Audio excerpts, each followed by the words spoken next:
sana. Aku telah sampai di stasiun Wates, Yogyakarta. Ada sesuatu di pagi ini yang kurasa mataku ngantuk. Agak pedih, aku tadi sempat melamun sejenak.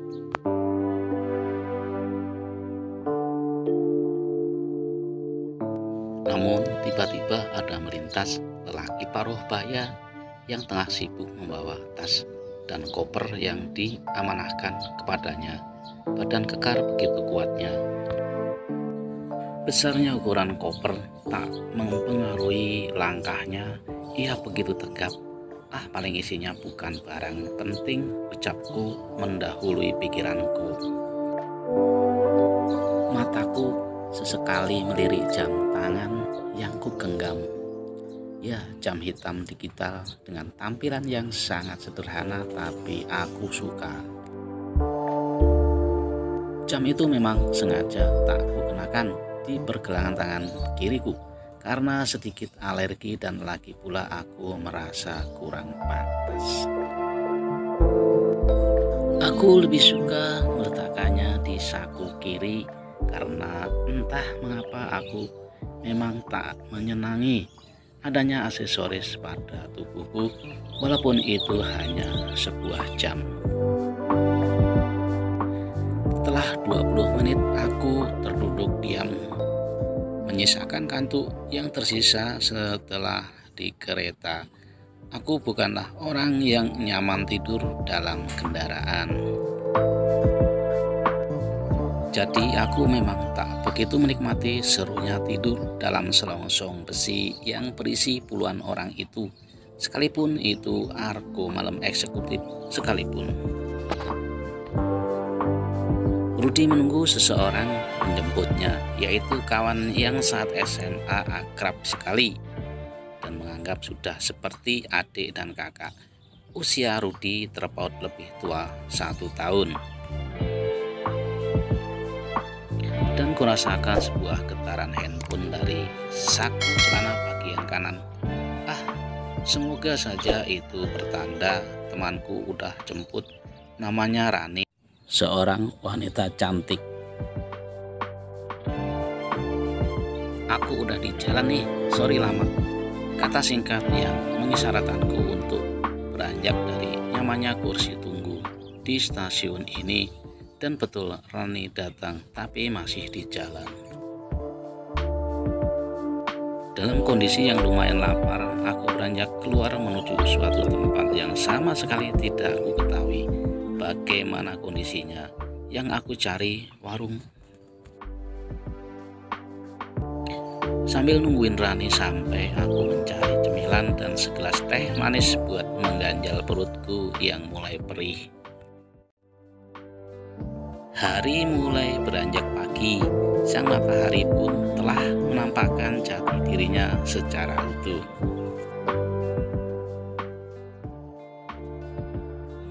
Kulihat jalan raya dengan intensitas yang lumayan rendah menyambut aku untuk pertama kalinya menginjakkan kaki di kota ini. Dan hampir tak dapat ku kenali siapapun kecuali sesosok di depanku, dan aku sepertinya kenal sama cewek itu.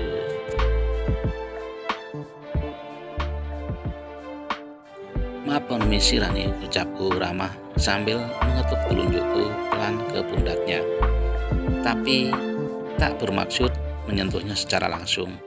Aku hanya ingin ia segera memutar badannya. Iya, ada apa mas? Jantung Rudi berdetak hebat. Aku salah orang. Saya kira Rani bodoh, beruntung senyumannya yang tulus cukup menghilangkan kepanikanku. Ternyata aku salah orang. Ingin rasanya aku pergi sejauh-jauhnya, sesegera mungkin. Sial, betapa malunya ini. Tapi terlanjur. Aduh maaf mbak, saya salah orang, hehehe. Dengan senyum yang rada kupaksakan, aku membalas sapaan yang ramah itu. Bukan karena Rudi pelit senyuman, tapi Tapi kalau tahu momen ini benar-benar menggelikan, Rudi justru ingin tertawa karena tindakanku ini. Hahaha. Batin Rudi masih tak habis pikir mengapa aku begitu ceroboh dari sekian banyak orang asing yang sengaja kutemui.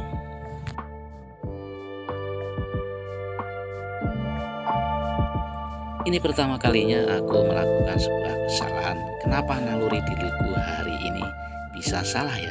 Apakah ini sebuah pertanda lagi? Jangan. Aku terlalu banyak menganggap kejadian tak terduga sebagai pertanda. Itu tidak baik bagi diriku.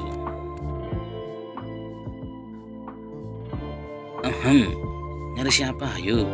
Suara itu mengalir dari bagian belakangku dan tak asing nampaknya.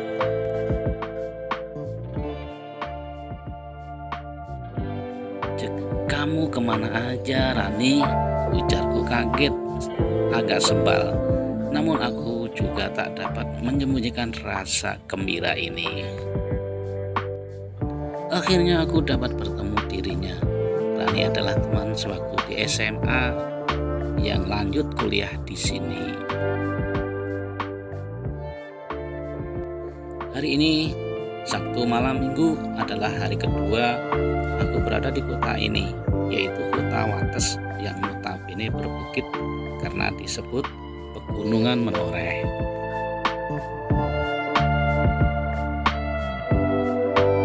Namun aku di tempat yang dataran, bahkan yang ke pesisir, yang sedikit lagi dekat sama laut selatan.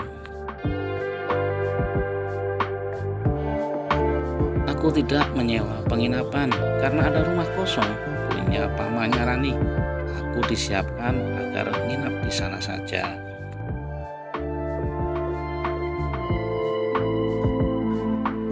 Aku sih tak mempermasalahkannya karena aku dimanapun bisa menyesuaikan kondisi dalam berbagai pengalaman yang bisa dapat di sini. Di Jogja aku sempatkan menikmati tempat rekreasi lokal sana dan memang cukup indah tempat wisatanya, tak terkecuali di pantainya.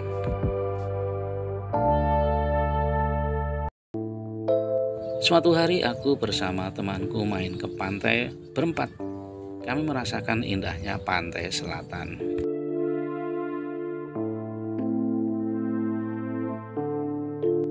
Dalam keceriaan itu, waktu tetaplah egois. Ia tak bisa dihentikan. Perlahan tapi pasti, acara kita pun akan berakhir. Ketika acara mulai mendekati akhir, aku berpisah dengan Koko dan Adi, hanya bersama Rani saja.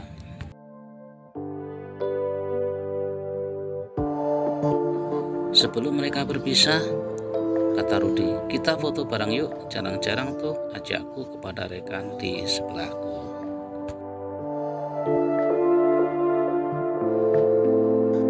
Kata Adi, ayo kita ambil gambar bareng-bareng, jawabnya membuat tambah semangat untuk mengajaknya kembali. Koko juga, ya kapan lagi bisa foto? Jarang-jarang anak alumni SMA kita bisa foto. Lagi berharap ia mengiyakan ajakanku yang kedua. Kata Rudi, Rani, foto yuk, pintaku lagi. Yang ini ku harap iya darinya. Rani pada sendiri aja ya, aku kan malu. Sepertinya Rudi pada akhirnya akan mengukur harapan untuk berfoto bareng Rani. Mereka sih dari dulu dia paling gak suka difoto.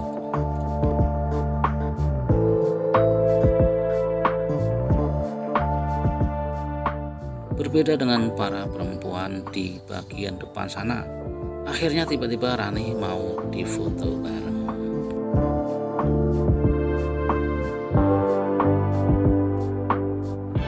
Mereka begitu bersemangat dan antusias ingin berfoto dengannya dan teman-teman.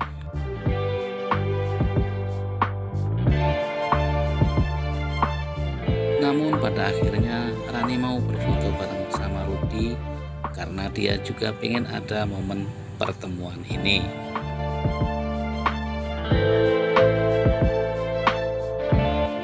Itulah momen pertamaku melihatnya, sesosok gadis dengan jilbab putih yang bernama Rani.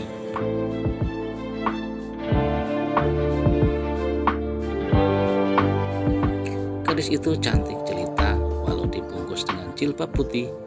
Aku terus pesona dan tetap terlihat malah makin cantik. Aku foto bareng dengan gadis itu. Aku pun merasa nyaman di dekatnya. Aku juga tak tahu kenapa jantungku selalu berdebar. Rupanya Rani, gadis kerudung putih itu, merasakan hal sama sepertiku. Aku pun mengatakan bahwa aku menyukainya dan menyayangi Rani. Rani mengangguk, tanda sayang juga sama Rudi. Akhirnya mereka bahagia dan semakin sayang keduanya. Sebagai momen pertemuanku dengan Rani di Wates, Yogyakarta, dan sepakat kami saling suka, semoga langgeng sampai hari